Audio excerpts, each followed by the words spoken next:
taking a look at lesson 3 and one-sided limits. Now, all the functions we've considered so far have been defined by simple formulas, but there are many functions that cannot be described in this way. Sometimes functions are defined by different rules at different parts in the domain, or piecewise functions. Because of the different rules, there's an opportunity for the function to be discontinuous at certain points. So, let's take the Heaviside function h to describe an electrical current that is switched on at t. This is defined by h as a function of t, where it's 0 if t is less than 0, or it's 1 if t is greater than or equal to 0. What's this going to look like? Well, my h value is going to be 0 anytime that t is less than 0, but then as soon as t hits 0 and any value above 0, the h suddenly jumps up to 1.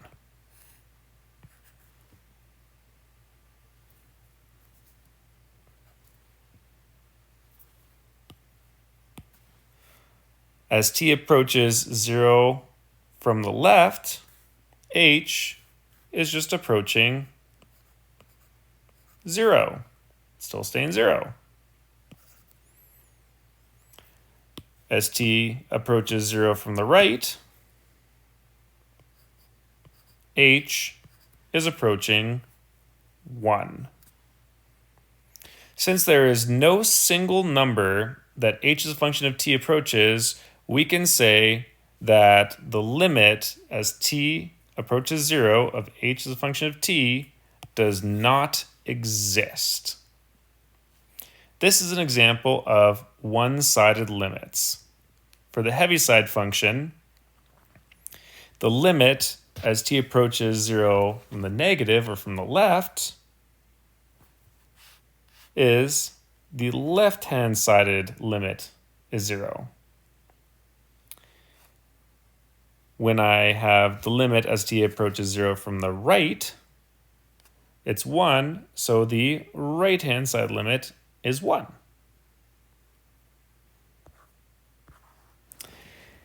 In general, the way that we write this is we would state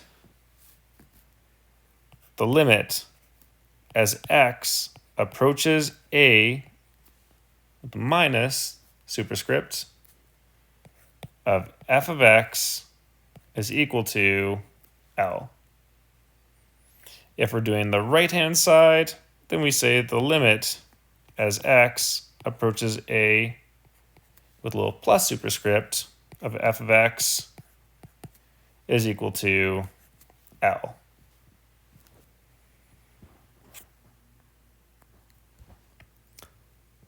If it says determine the limit as x approaches 0 from the right-hand side of the function, the square root of x. If we take a look at what that function would look like,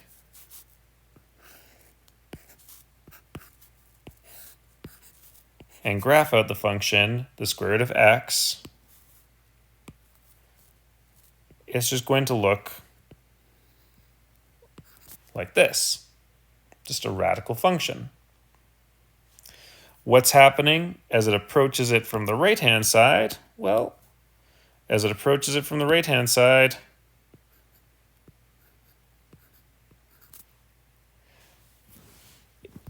it's approaching the square root of 0 or 0.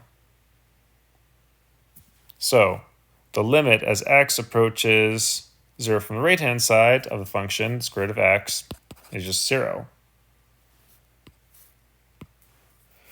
The limit as x approaches 0 from the left-hand side for the function, square root of x, does not exist. There are no values here in the domain when x is less than 0, which means it can't approach it from the left-hand side.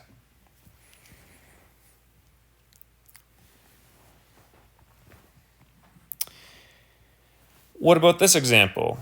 It says for the following graph of g of x, determine the limit as x approaches -2 from the left-hand side of the function.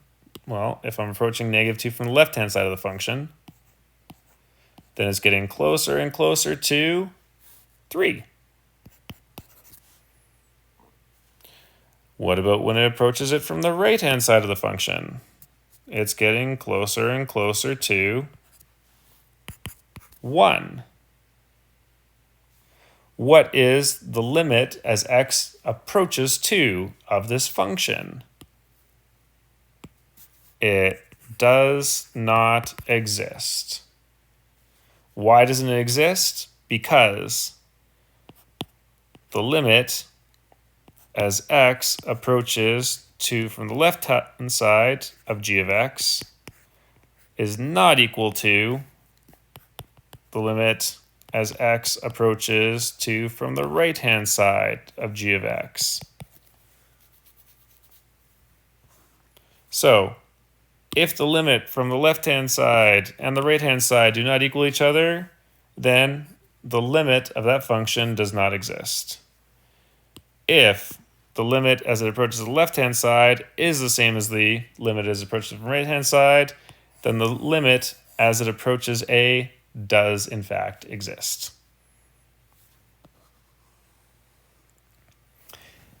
If we need to prove that the limit as x approaches 0 of the function, the absolute value of x is equal to 0, then we're going to take the piecewise.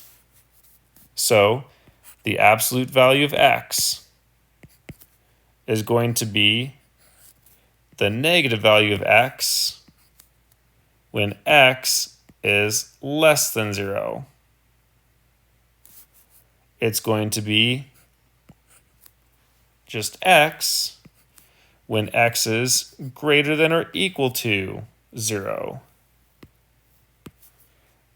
This would be approaching from the left,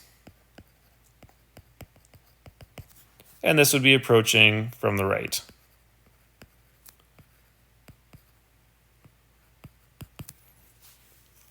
As x is approaching 0. So, let's start with approaching from the left.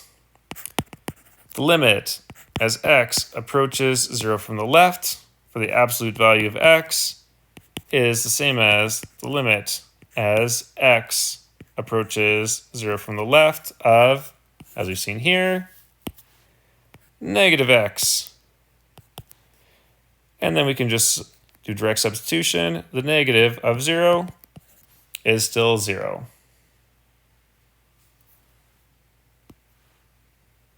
What about when we're approaching it from the right?